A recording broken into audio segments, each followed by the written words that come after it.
That it's streaming. Good evening. Good evening. There we go. Okay, so I have my tentative schedule, which before anyone points out, Lester has already beaten you to it. We're not having a Sunday night next week. So it completely, threw everything off, but we just bumped that to the Sunday night after that, which would be like the 2nd of June. So I guess we'll do on the 29th would be chapter 11, and then the 2nd of June we'll do chapter 12. And then from the 5th of June down, hopefully we will stay to this unless something else comes up that I'm unaware of. But basically what happened all of this out, because I'm only sticking around until the end of July. And I was like, okay, if, the way things are going, I'm only going to have 4 weeks left, which isn't really enough time to do anything because there's not really any books with 4 chapters. So I'd have to really cram stuff in, and I don't want to do that. Or I would just do half of a book. I don't want to do that because then I just leave on a cliffhanger. And so I was like, I called Lester. I was like, well, okay, just let me go ahead and do Sunday night.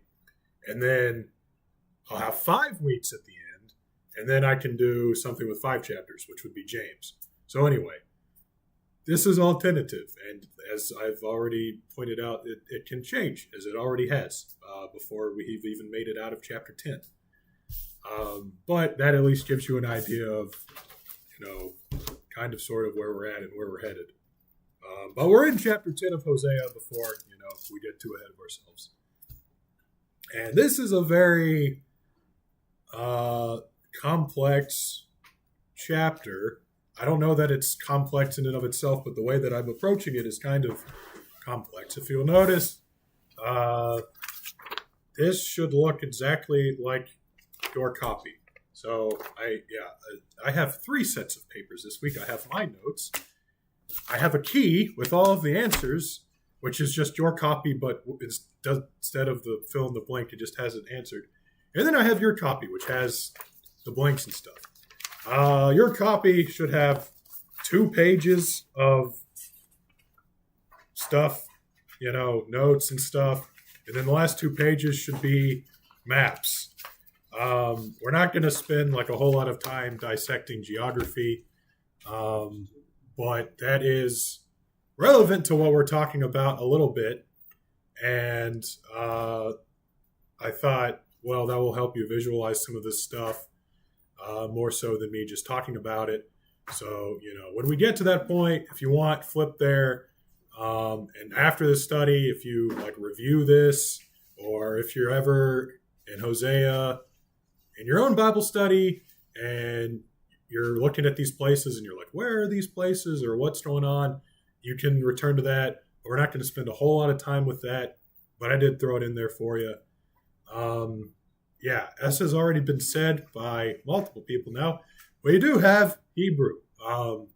Just as the last time that I decided bringing up Hebrew was a good idea, I don't expect you to actually read this necessarily. I don't expect you to, be able to translate this or know what this means.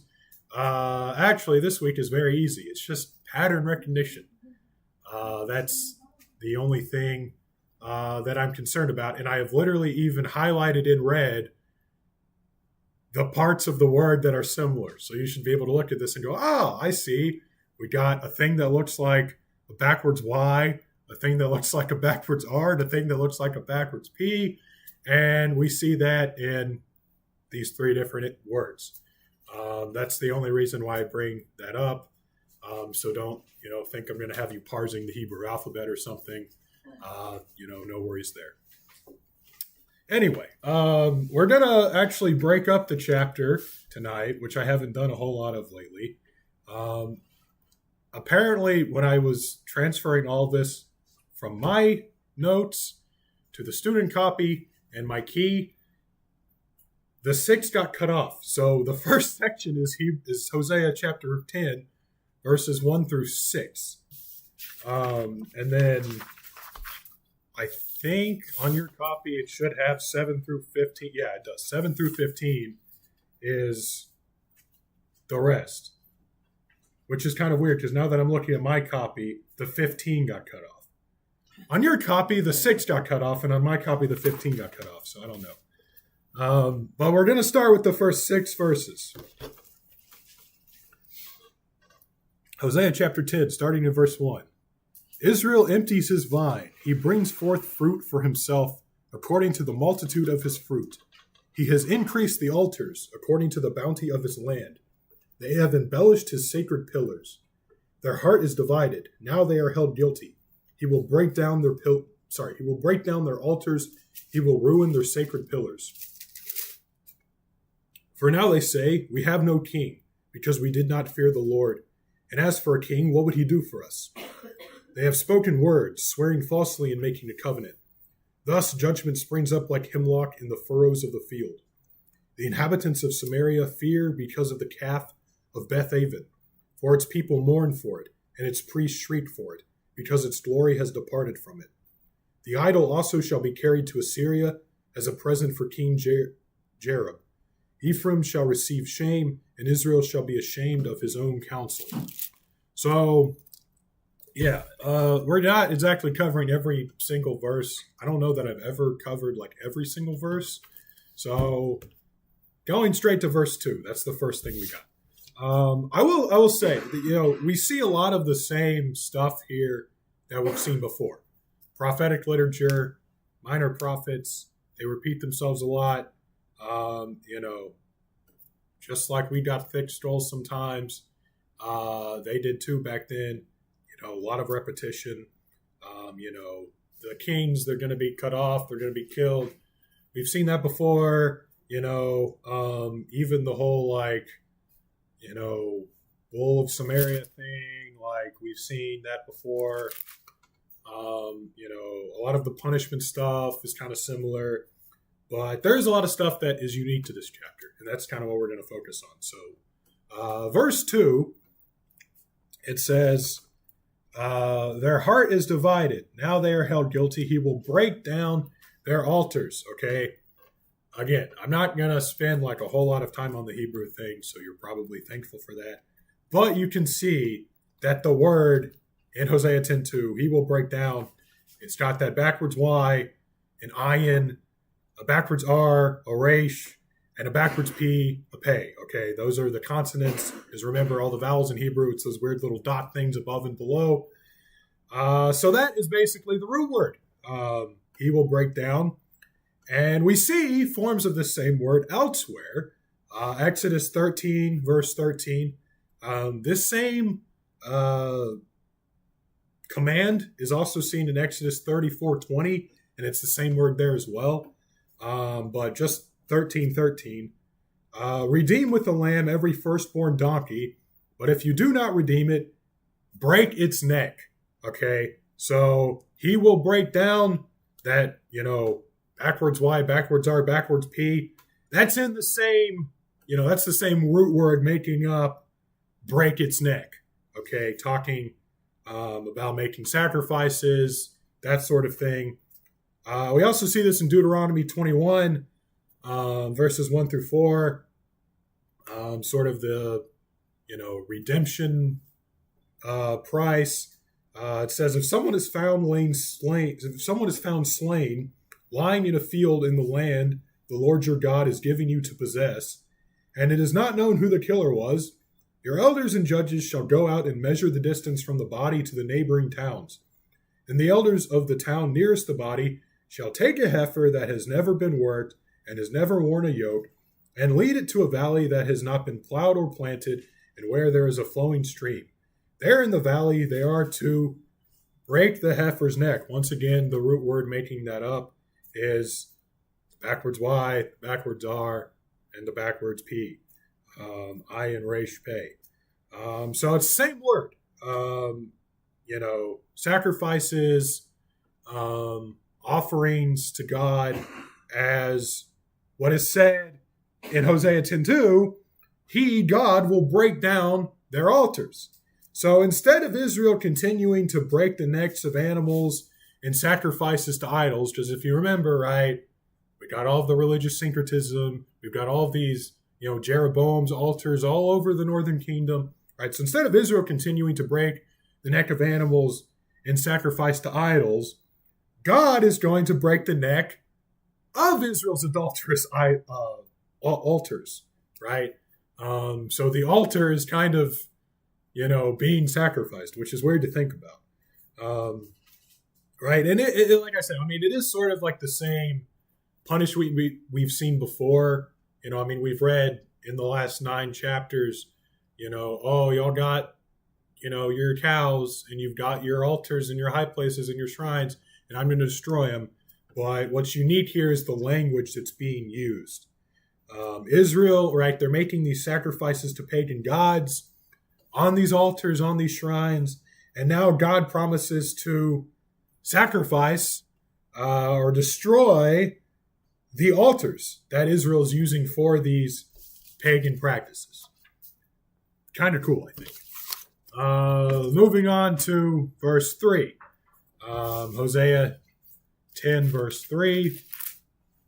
For now they say, we have no king, because we did not fear the Lord.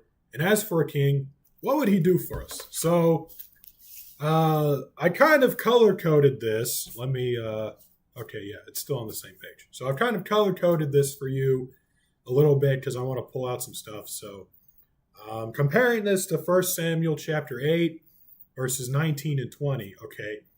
Hosea, it says, right, we have no king. 1 Samuel 8, chapter 8, that's all about the people coming up and saying, we want a king, right? Hosea chapter 10, verse 3, what would he do for us, right? We want a king, we have no king. What would he even do for us if we did have one? 1 Samuel, we want a king, and what he'll do for us is lead us and go out before us and fight our battles. So you see, how, but a few centuries, how Israel has done a complete 180 from what they were asking in Samuel to what they're, soon to be proclaiming in the time of Hosea.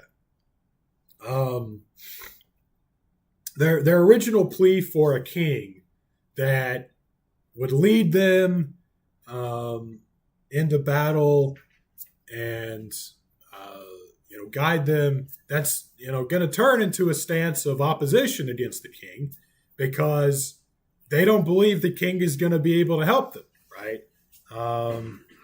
As for a king, what would he do for us? Ironically, the prophecies in chapter 10 about the end of the monarchy kind of prove their point, right? Verse 7 of chapter 10, as for Samaria, her king is cut off like a twig on the water. Verse 15 of chapter 10, and it shall be done to you, O Bethel, because of your great wickedness, at dawn, the king of Israel shall be cut off entirely, right? So if the king of Israel is cut off, he's not going to be able to do anything to prevent the exile and the destruction and all of the mayhem being caused by Assyria, right? He's not going to be able to, how did they phrase it in Samuel? He's not going to be able to lead us and to go out before us and fight our battles, right? No, because the king's going to be cut off. So, the prophecies here kind of actually prove these people's point, which is funny. Going on into verse 10. So Hosea 10, 5. The inhabitants of Samaria fear because of the calf of Beth-aven, for its people mourn for it, and its priests shriek for it, because its glory has departed from it. So, I gave you some more Hebrew stuff. No need to worry. Once again, it's all just pattern recognition. So we have Hosea chapter 10, verse 5. Its glory has departed, that verb. You see, we got, an upside down Y. And, when I was in Hebrew class, my professor described it as kind of like a toilet with the lid up. And that's what it looks like, right? An upside down Y in a toilet with the seat up, and that's sort of the root word here that we're tracking this time. We see this word as well in Isaiah chapter 5, verse 13. Therefore, my people will go into exile. That verb, it's the same thing. We got the upside down Y, the weird, thing, and I don't know. It kind of looks like a house or something. I don't know. It's actually the exact same word. I mean, it's even has the same, or almost the same anyway, vowels and everything, as the usage in Hosea 10:5. If you'll notice, right, Hosea, it's departed. Isaiah, it's will go into exile. 2 Kings 25, verses 20 and 21. Zeradan, the commander, took them all and brought them to the king of Babylon at Riblah. There at Riblah in the land of Hamath, the king had them executed. So Judah went into captivity. Okay. So again, we have kind of looks like an I, and then, not even going to try to explain that thing. And then the upside down Y and, the toilet looking simple. So again, went into captivity or went into exile. A little bit different than how we have it translated in Hosea 10:5 as departed. Same thing with 1 Chronicles 5:26. It's also, you can see the same root word there, and it's translated into exile. So what is the significance of all this? Why am I bringing this up? Well, Israel's most prominent idol, right? You remember in that account in, 2 Kings, of Jeroboam establishing the two golden calves, Samaria and Bethel, I think. And, I don't want my people to go to Jerusalem. That's too far. And if they go, they might want to reconnect with the northern kingdom and they might kill me. We'll just set up our own Jerusalem. We'll set up our own altars, all that, right? So their most prominent idol, the golden calves of Jeroboam II, right? They're prophesied, it's prophesied that they're going to be carried off into exile, right? Along with the people. It's not just, the calf of Beth Aven, its people mourn for it, the priests shriek for it because its glory has departed, but, right, its glory has gone into captivity, has went into exile, however you want to translate that, right? And this is your first fill in the blank, finally. Like, we're like 20 minutes into this. Earlier, we saw the prophet describing the pagan altars. We saw the prophet describing the pagan altars being destroyed with the same language used to describe the sacrifices of true worship. So pagan altars and then sacrifices. Now, in verse 5, we see the prophet describe the golden calf of Bethel departing with the same language used to describe the exile of humans, right? So, verse 2, I'm going to, break the neck, basically, of their altars, and I'm going to ruin their sacred pillars, right? Same language used to describe sacrifices, even sacrifice of true worship to God, right?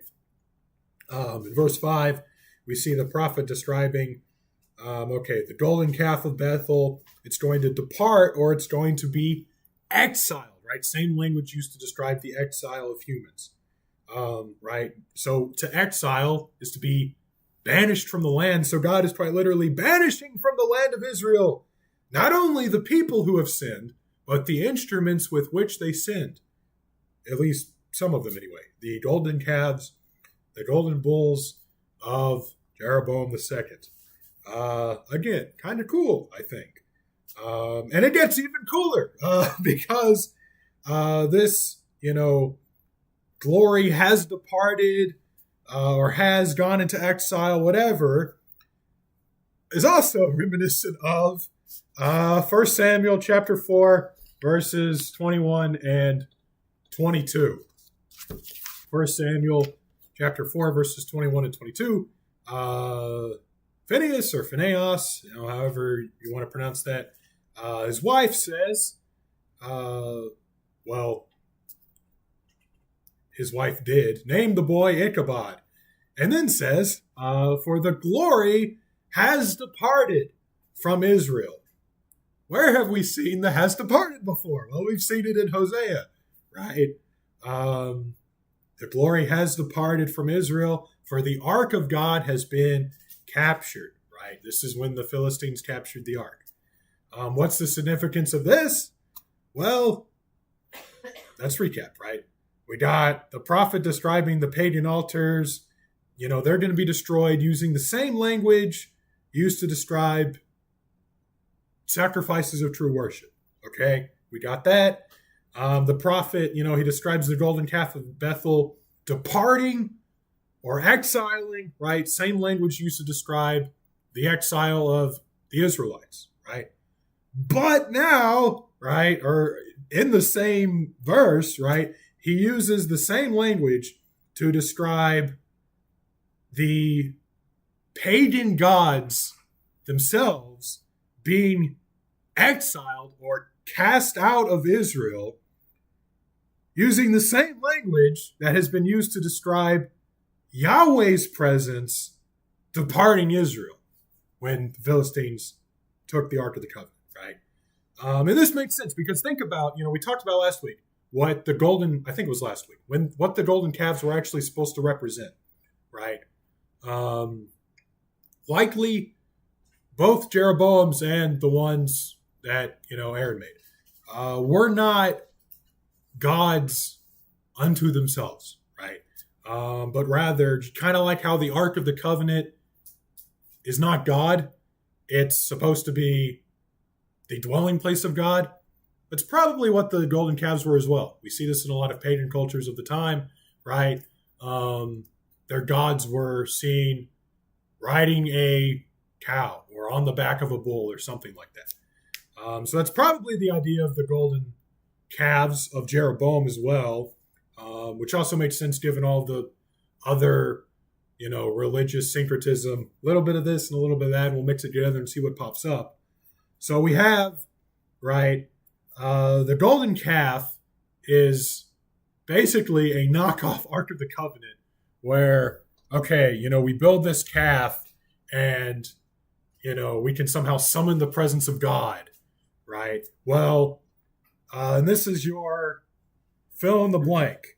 Just as previously, when the Ark of the Covenant was exiled, in little quotes, of course, by the Philistines, God's presence departed from Israel.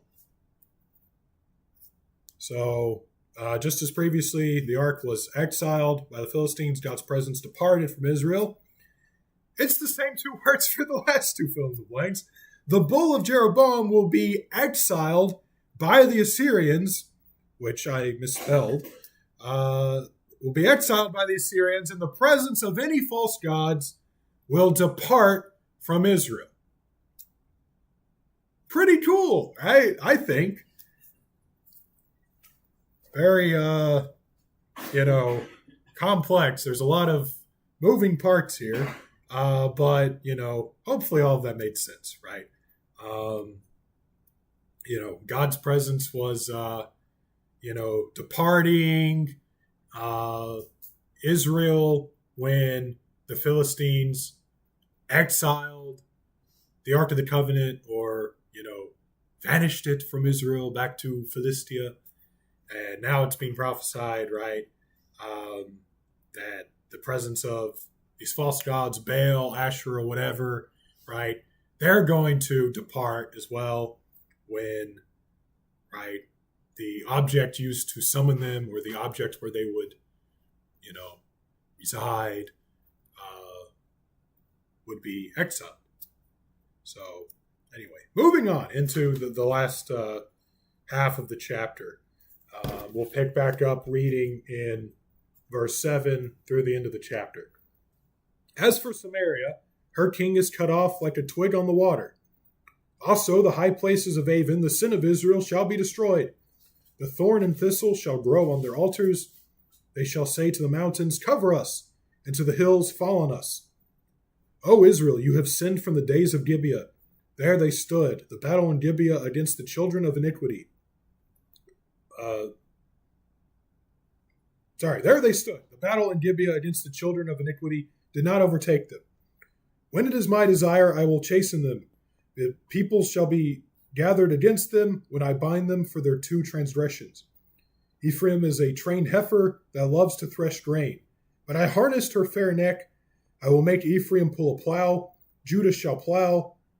Jacob shall break his clods. Sow for yourself righteousness. Reap in mercy.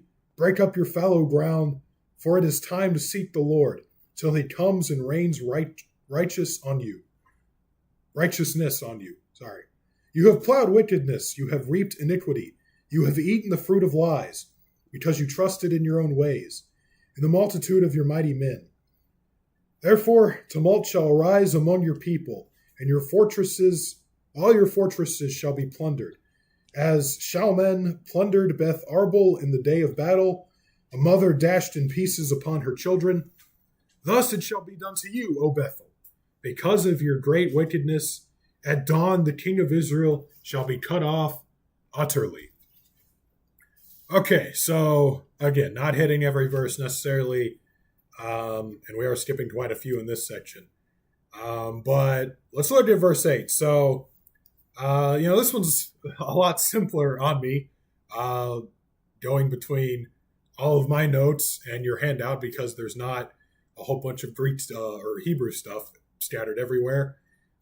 So I think that this will be a lot more smooth for me and for you. But verse 8, let me reread that again. Also the high places of Avon, the sin of Israel, shall be destroyed. The thorn and thistle shall grow on their altars. They shall say to the mountains, cover us, and to the hills, fall on us. So the king of Israel and the high places and the altars of Israel, it's told, they're going to be cut off, they're going to be destroyed, and that's going to leave the common folk wanting to die. They're going to be wishing death upon themselves, right? Talked a lot about in the Minor Prophets, top-down problem, right? The kings, the priests, they're corrupt, and then it trickles its way down, and the people become corrupt. Here, you kind of have a top-down judgment, which you also see a lot in the Minor Prophets, right? The king of Israel, right? Verse 6, verse 7, the king is cut off.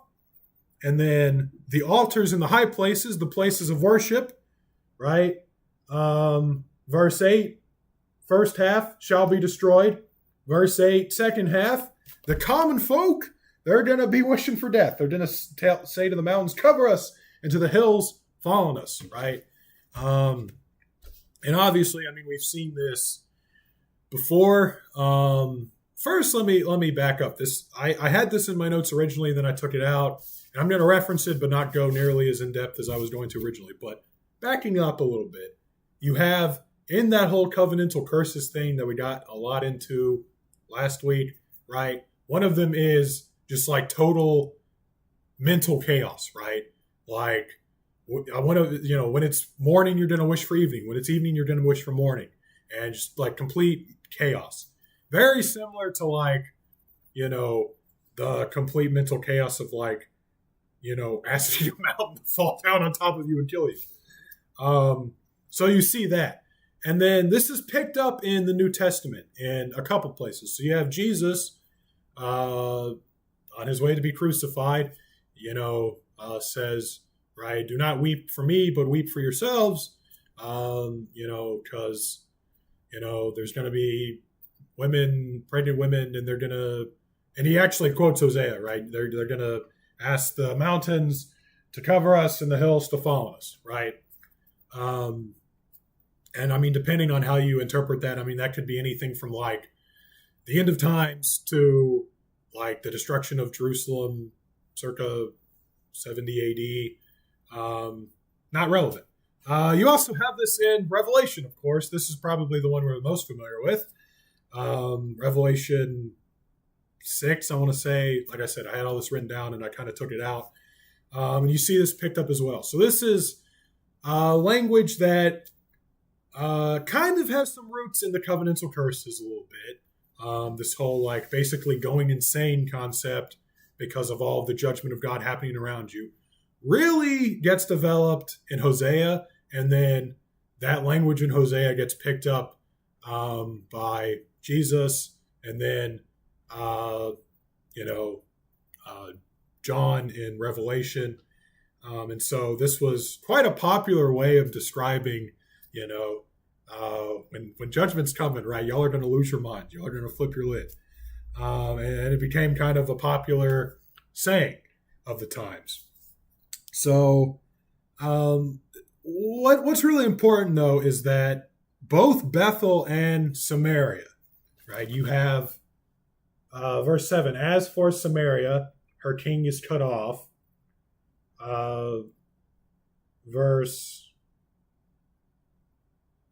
8, also the high places of Aven, the sin of Israel shall be destroyed.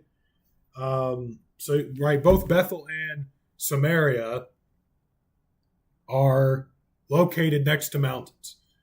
Mountains that are higher than Bethel and Samaria, right? So,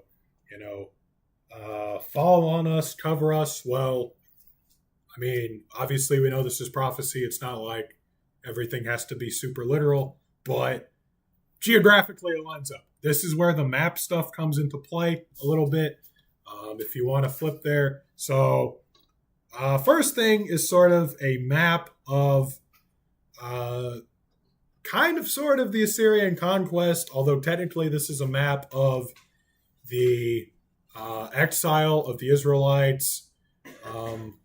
Likely this is the same route that the Assyrians would have taken when they captured Samaria, just in reverse, I guess, because they're marching back to Assyria. So you have that. Okay, and then next page, your last page, is a topographical map of different mountains and their elevations in Israel. Okay, and you can see, I mean, it's the same, we're working with the same strip of land, basically. One is cropped a little bit differently, but we're working with the same strip of land here, okay?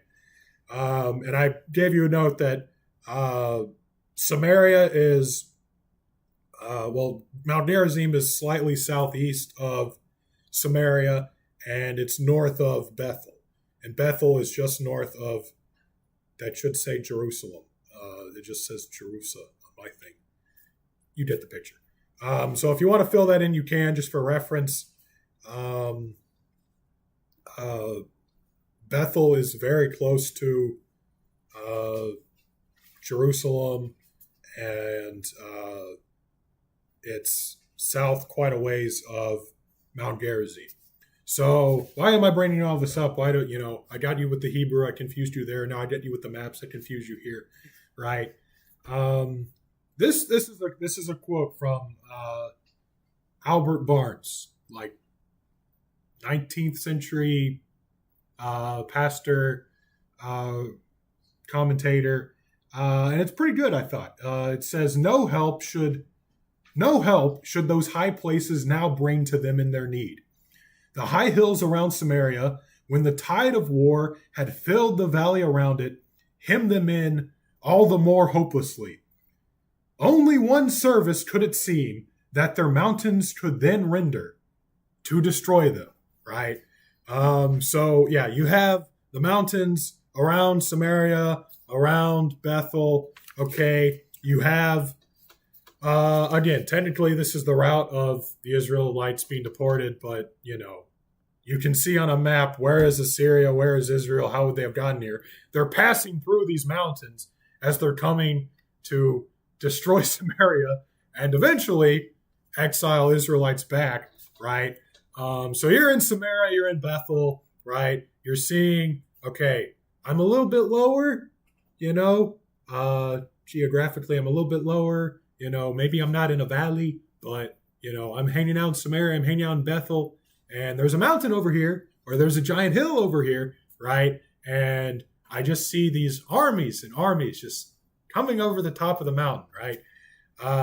Yeah, I'm probably going to be praying that those mountains just fall and kill me too if I'm in that situation.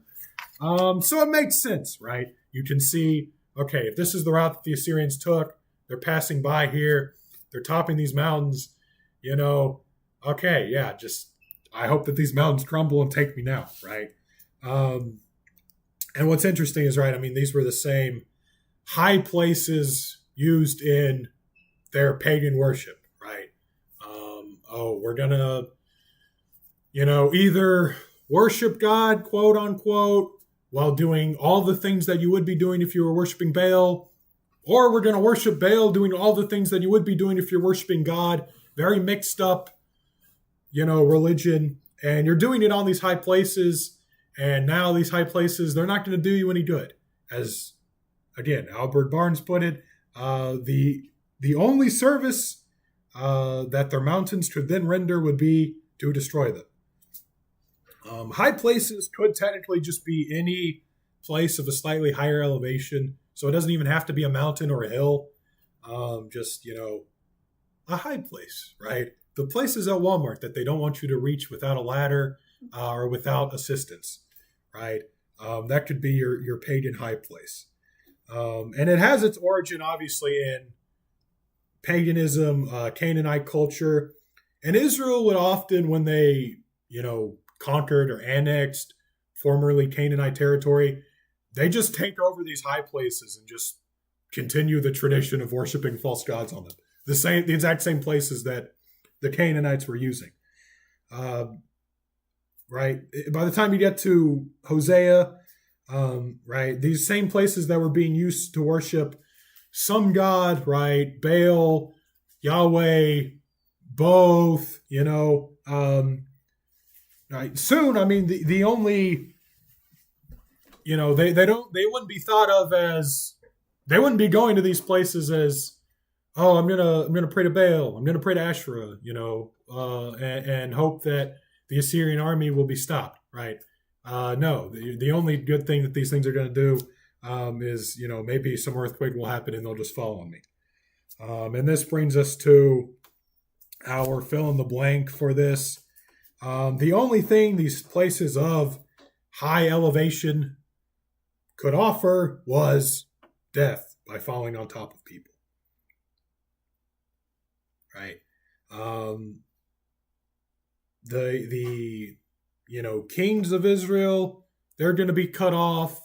The religious centers of idolatry, they're going to be cut off, and nothing's going to be able to stop Assyria, right? They're coming whether you like it or not. So verse 9. Let me reread verse 9. O Israel, you have sinned from the days of Gibeah. There they stood. The battle in Gibeah against the children of iniquity did not overtake them. So we have a reference to Gibeah. If you got a study Bible, this is probably footnoted, or there's like a note bringing you back to Judges 19 and or 20. This is a pretty long narrative. I mean, this is Judges 19 to the end of the book of Judges, 19 to 21.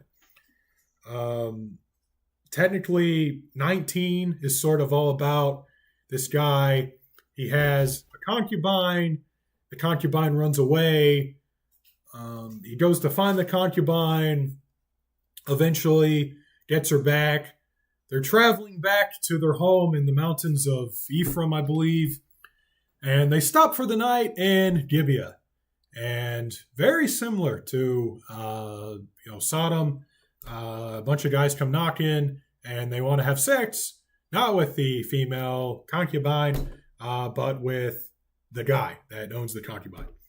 And so he ends up sending out his concubine, and they rape her, and eventually she dies right on the doorstep of where this guy is staying on his way back home to the mountains of Ephraim. So that's basically 19. 20 is this very detailed description of this huge war that breaks out. You have all the other, 11 tribes, and they get together, and, they're mad at what the Benjamites did in Gibeah. So they're going to go up to, Gibeah, and they're going to get revenge. And so that's what happens. And then 21, they kind of have this problem where they almost committed an entire, genocide. I don't know that it would be called a genocide, technically speaking, but, you get the idea. They almost wiped out the entire tribe, basically. And they kind of have this problem of okay, well, we don't, because, they're all brothers, right?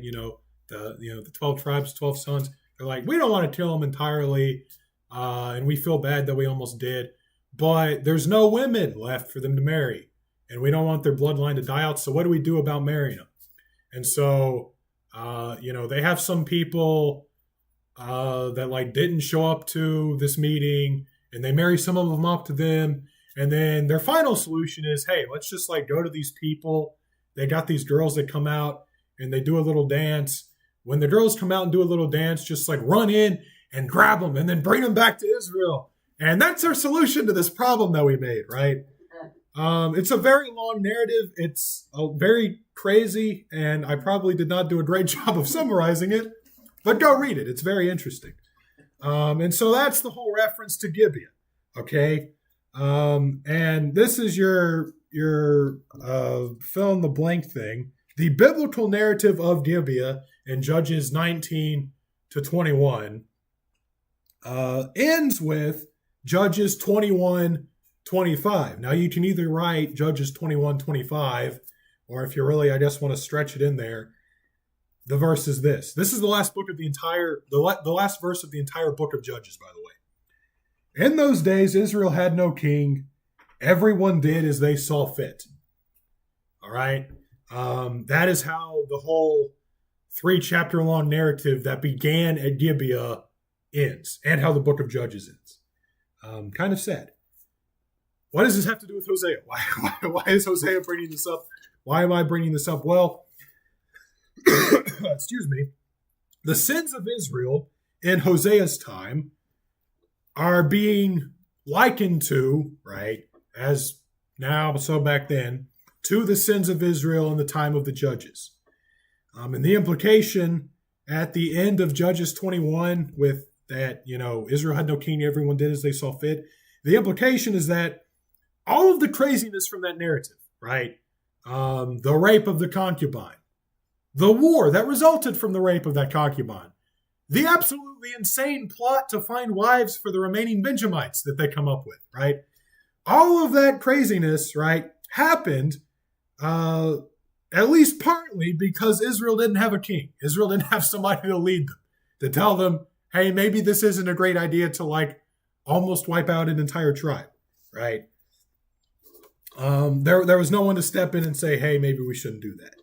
In Hosea's time, however, there are kings, and we read about the corruption of the kings of Israel and the prophecies of their downfall, right? I mean, we just read verse 7, as for Samaria, her king is cut off, right?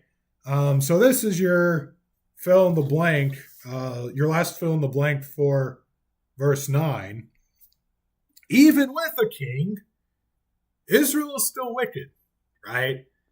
Let me just get back into this. So, O Israel, verse 9, O Israel, you have sinned from the days of Gibeah. There they stood, or there you are standing, something like that. There they remain, I think, is basically how the NIV translates it. Probably the better translation, by the way, because again, the emphasis is as back then, so too now is the same thing happening. O Israel, you have sinned from the days of Gibeah. There you remain.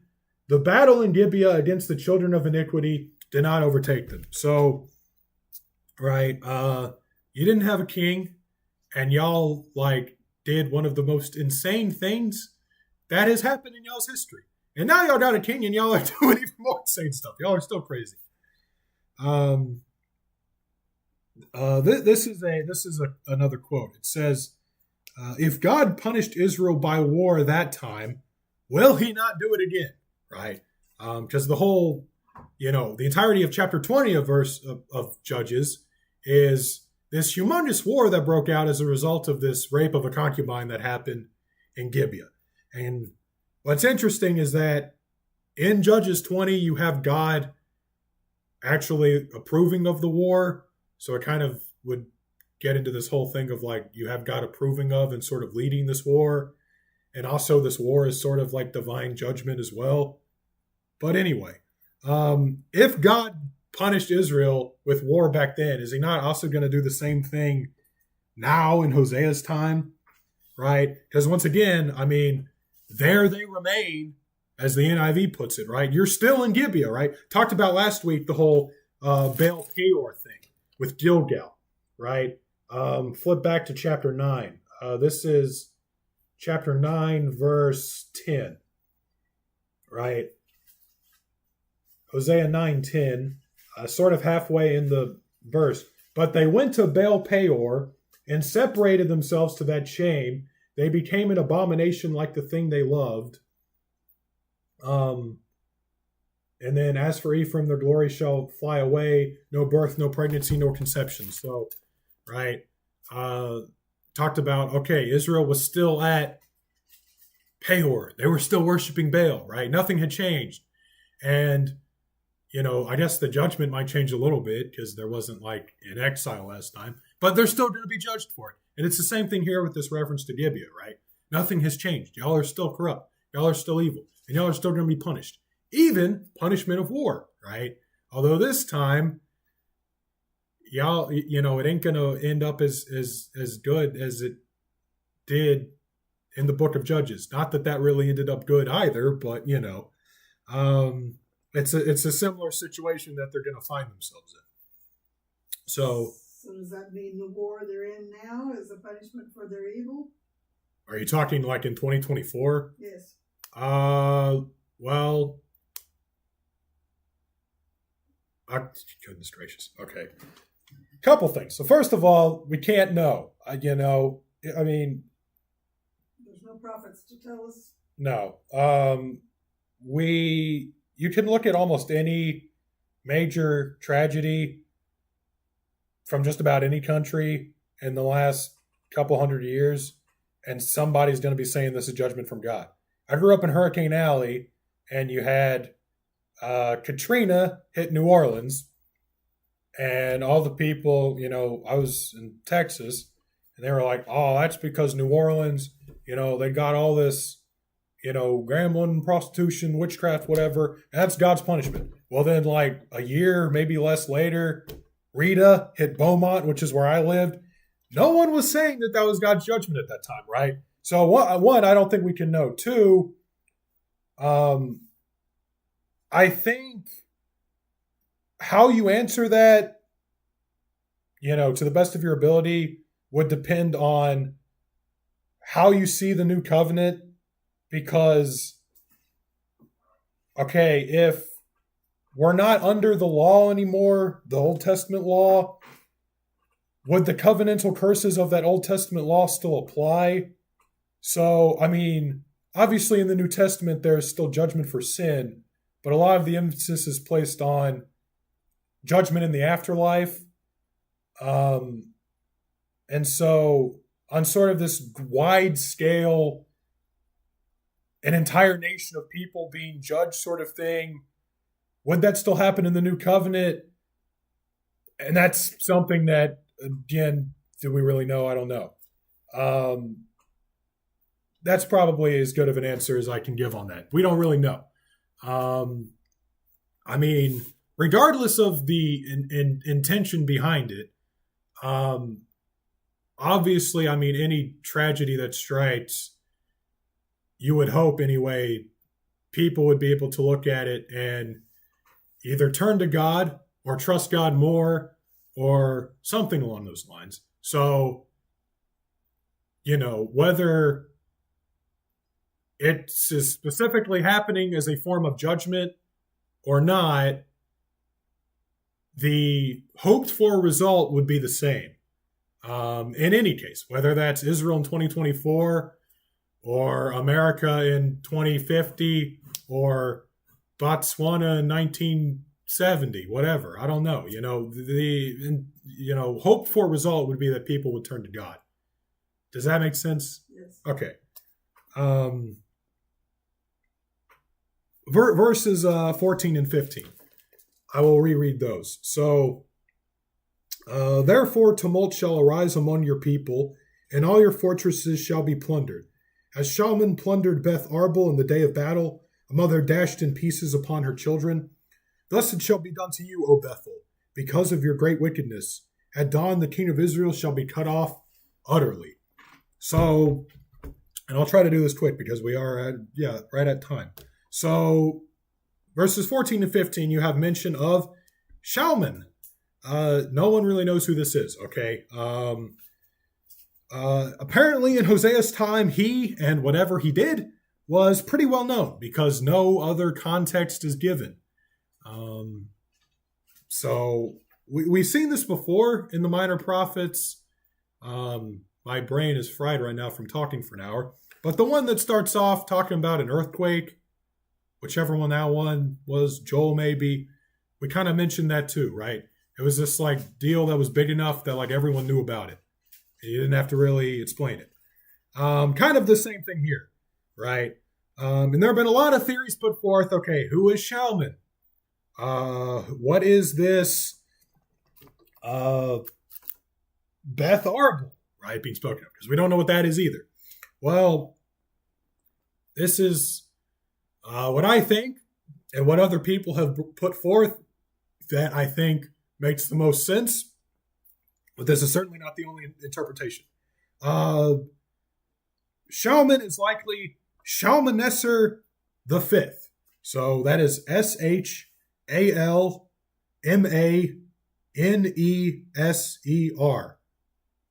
the Fifth.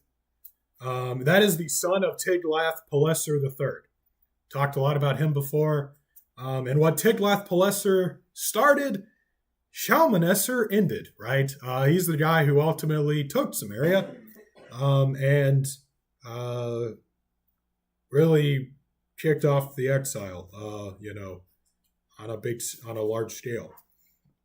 So this would only be possible if we're dating this part of Hosea to shortly before the fall of Samaria. So, I mean, there is that you would have to take into account. As to Beth Arbel, where is this? What is this? Again, this is also unknown. This is what I think. Make of it what you will. This is likely, I have no idea how to pronounce this, but Irbid. Irbid. Irbid, something like that. And then I believe, yes, there is a bracket of parentheses, and it says ancient. The ancient name for this would be Arbela. Arbela. Arbela. All right. Sounds very similar to Arbel. Okay. You can see where we're going with this. And this was 10 miles from Jezreel. Okay. I'm going to read another quote from Albert Barnes. I have never really quoted from him before, I don't think. Maybe once or twice. But I think he really did. He did us good on Hosea, chapter 10. This is good stuff. I don't know that this was intentional, but this is a very interesting quote. He says, Hosea, likely in the last years of his life, saw the fulfillment of his earlier prophecy. And then he quotes from chapter 1, verse 5, God broke the bow of Israel in the valley of Jezreel. Again, I don't know that that is like an intentional thing or even that that's necessarily the case, but I find it very interesting. You have here, again, likely the case, Beth Arbel is the ancient city of Arbela, or modern day Irbid, whatever.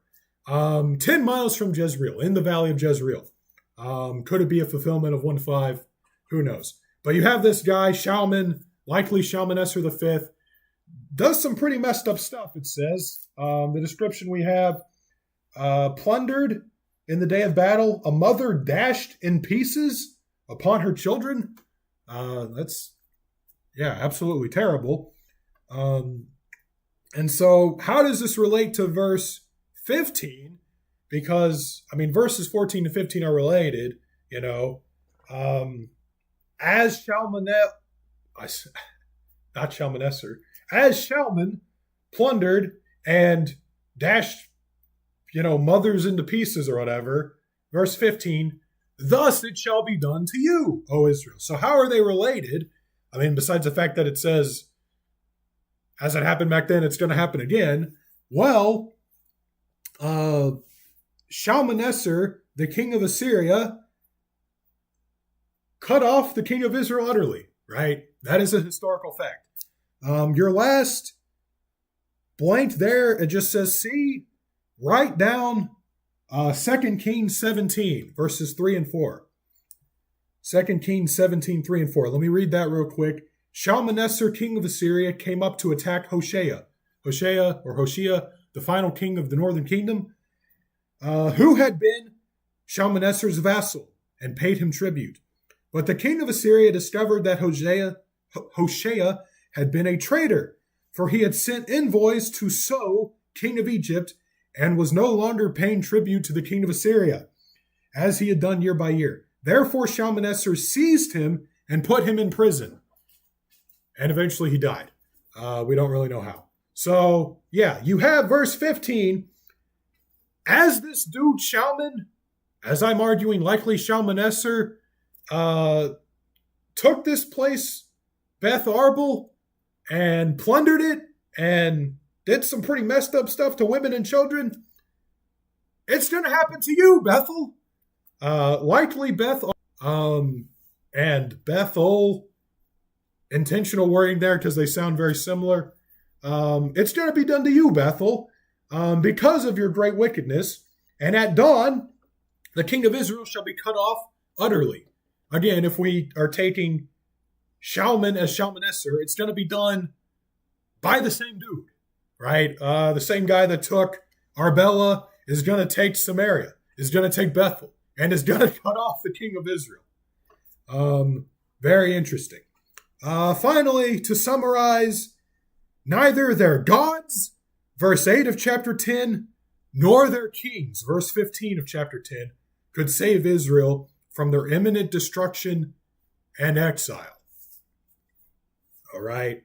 Kind of already got into this with king being cut off in verse 7, the high places being cut off in verse 8.